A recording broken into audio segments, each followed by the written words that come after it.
Hello again, fellow modelers.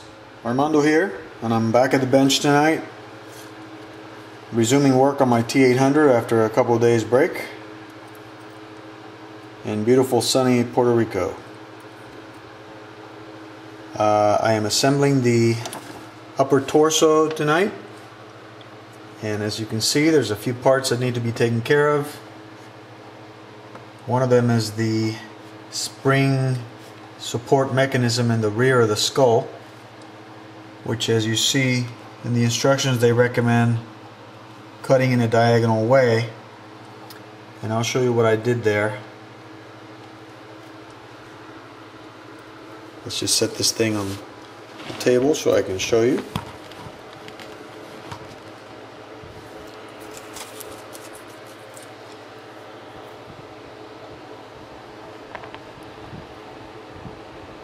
It's going to be kind of hard to see it, but using the file, I did what they told me in the corner and file away a small piece. Let's see if pulling it further away will make it focus better. Nope. Well, I filed just a small piece. I don't need that much because this is kind of difficult the way this is supposed to be assembled. It's supposed to be glued back here like that. Actually, let me show you with my hemostat. It's going to be easier. This is supposed to go right there.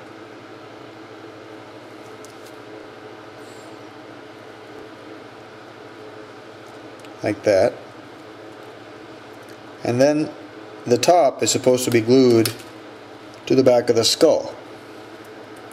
That's why they recommend that you file away a corner just enough to give it a diagonal surface, because it's going to fit better on the skull. But I wasn't quite happy with the way it was fitting, especially since I've already chromed the skull. So I took my Dremel and I basically just drilled a little piece there, not a full hole, just a couple of indentations, so as to get raw plastic again instead of the chrome and have it stick better, and that way it won't slide while the glue hardens and cures. So after I paint the torso, thread the fiber optic through it, glue it together, paint it, and then attach this here, I'll show you guys the result. Okay, I'm back, and I have gone ahead and glued the upper torso as well as the articulating shoulders, which rotate in two directions. They rotate in this plane and in this plane. Same goes for the other side. I've also glued the two parts that I showed you earlier. I ran into some problems with the CA glue and it caused some damage to my pylon in the neck, but it should be alright. I'll simply position the head the way I want it and I'll fix it in that position. I didn't want it to rotate anyway because it has fiber optics on the inside and those are delicate. In fact, I got some CA glue on it accidentally, and even though I tried to get it off as soon as possible, I am hoping it didn't affect the transmission of light. I tested it and the eyes seem to light up alright, but we'll have to see. These are the pitfalls of using CA glue and fiber optics, but this is a model that I don't believe you can do with testers or regular model glue, because you need it to dry very fast. This is a prime example right here. These little things, if you want to fit them so that they're ready to go and you can put the head on top and glue it, they have to be dry and fixed in position. And as you can see with the CA glue, within a few minutes they're already rigid and ready to go. Now my next step will be to paint this in black gloss and then chrome it. I will retouch the skull. From all the manipulation, it's lost some shine on the top, so I think I'll retouch it with some chrome. There's also a couple of pieces that I forgot to put when I assembled the skull. These are the little articulating, they open and close the jaw, let's put it that way. They go here. So those will need to be painted and chromed before they're glued in place. They'll go on there. And then I will fit the skull on top and continue my assembly. Now the fiber optic is threaded nicely through the center. It appears to be okay. I do hope it hasn't lost some light transmission. We'll have to see, but I think I'll be alright. I used some CA solvent to get off this stuff as soon as I could. There doesn't seem to be any damage to it. I'm just afraid it might get cloudy. But it's all on the outside, so we'll see. From my tests, it seemed to be working alright. So, but just so you guys are aware, some of the things you should be aware of when you're assembling this thing. Also, this was extremely difficult to all put together and keep the fiber optic in place and get it all glued, but if you work quick, you can get it done. Okay, see you soon. Okay, I'm back, and as you can see, I've painted the thorax gloss black, the Alclad gloss black. I also painted a portion of the fiber optic with a gloss black, so I could do a little light blocking, because I was finding that in the area that was damaged by the crazy glue, I was getting more light leakage. I don't know if it'll help it, but there's no more light leakage through there. So I also did the pieces that I forgot to glue onto the skull. There they are. I glued them standing up so that I could get all parts of them in one sitting without having to flip them over after drying. So now I'm just waiting for them to dry, and I'll chrome them as soon as they are dry. I'll also retouch the skull, because even though it still looks pretty shiny, the top of the skull has gotten a little dull from my handling it. Okay, I'll be back.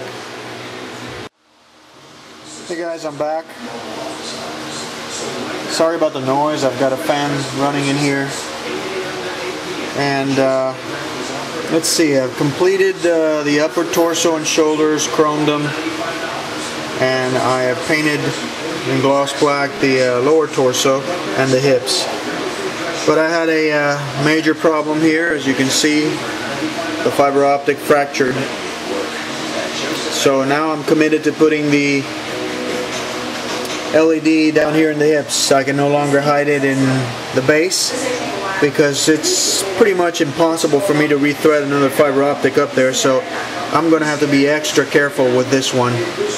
Obviously the crazy glue, the CA glue, weakened the fiber optic at that spot, and it created a problem. So I'll see how I can hide that LED, which at this point is all wrapped up in black, but it's going to be challenging. Okay, talk to you soon. Okay, I'm back and continuing with the assembly of the T800. I'm having issues fitting this part in here, so what I am doing, and which you guys should be aware of, anybody who attempts to assemble this thing, is if you paint it, you're probably going to have to sand down these lateral spines on either side, here, here, and here, to make them fit, because it won't go. And given the issues I've had with the fiber optic, I'm just afraid to apply too much strength and fracture it here. If I fracture the fiber optic here, it's done for. There's nothing I can do. I will not be able to light up the eyes, so I'm really trying to be careful with this and making sure it slides in. So I am sanding this right now, and we will see what happens. The chrome job has turned out pretty good. He looks metallic enough. Let's hope that I can get this thing in there and I can continue to assemble him. Okay, see you soon. Okay, I was able to fit the thing in essentially by sanding or filing everything around that central pylon. I also used the Dremel tool to open it up a tad, but I had to be extremely careful because that fiber optic thread there could have broken. Hopefully there's no major issues, but it's in, and it looks like it'll be fine. Alright. Hey guys, I'm back.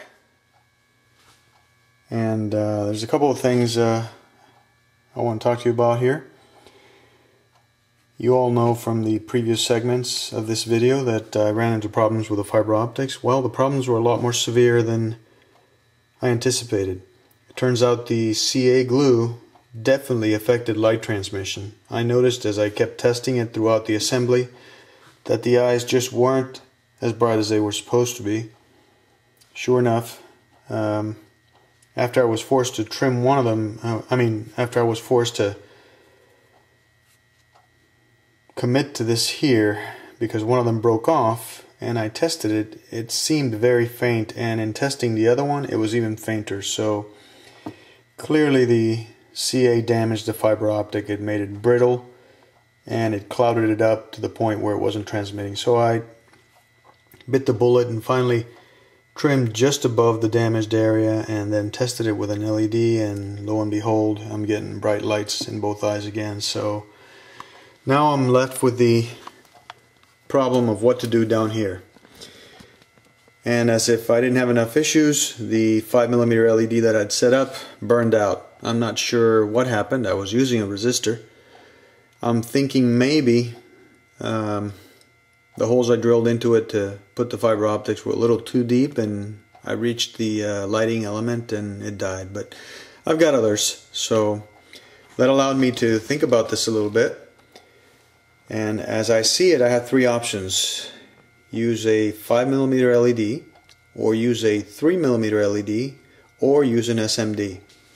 I have red ones of each, but I have to rule out the SMD because I'm going to be using a board that Ralph Tenaglia is putting together for me for some effects, and the board will come with resistors wired in, so I can't use the SMDs because those also have resistors wired in. So that rules them out, and besides, I just could not see any way of gluing the fiber optic to those tiny little things without causing major disruption of the light transmission at the point of the gluing. So that rules those out. Now, I happened to drill a 3mm earlier during this build just to test out the possibility of getting two holes in it, and I was able to do it. This thing has two holes in it. Now, when I thought I was going to put the LED in the base, a 5mm is better because it's brighter, it gives more light. But now that I'm faced with this problem, I'm going to have to use something smaller, and I tested the 3mm with the newly trimmed fiber optic, and it transmits pretty good. It gives good light. So I think I'm going to use a 3mm. It's easier, it's smaller to hide. I'll do what I did with the other 5mm. I'll trim the wires down as much as I can to reduce its footprint, and I'll use the magnet wire to solder in there. Try and make it as small as possible. If I do it right and I secure it, I may be able to hide it with minimal visibility. I'm hoping. The problem is this obviously is kind of naked up front. If only the guy wore pants, right? This is how it looks, so I'm going to have to do some creative bending of the wire and of the wires, which is always a problem to begin with. When the fiber optics were going to come out of there, that was going to be a problem. But now, who knows, with the magnet wire as thin as it is, this might be a blessing in disguise. The difficult part's going to be trimming these things and gluing them to the LED and using the zip kicker quickly enough so that it doesn't create damage to the fiber optics and the zip kicker doesn't dissolve the paint, because I have news for you guys, it does. And it sucks because when it does I have to repaint it, so I want to try and avoid all that. So I got quite a few challenging things to figure out here, but that'll be for the next video. For now, I think he's looking pretty cool, and you know, problems and pitfalls are part of model building, so hopefully these problems that I'm pointing out now that I'm having, you guys can avoid. Anyway, the chrome looks beautiful. It's shining very nicely, and I've gotten a lot of the parts on. There's a couple of other parts here that I need to gloss and chrome that go in the front before I can put the front chest plate in, but the fiber optic inside is pretty hidden, which is nice. So anyway, that's where I'm at. I'll go ahead and finish this video now, and on the next part that I upload, I will show you guys what I did with this. And I may also go ahead and have a segment on airbrushing some of the remaining parts. As you can see, I still have plenty of them. It occurs to me I haven't done that yet, and you guys probably want to see how the alclad works and paints up a part, which is pretty neat. Anyway, talk to you soon.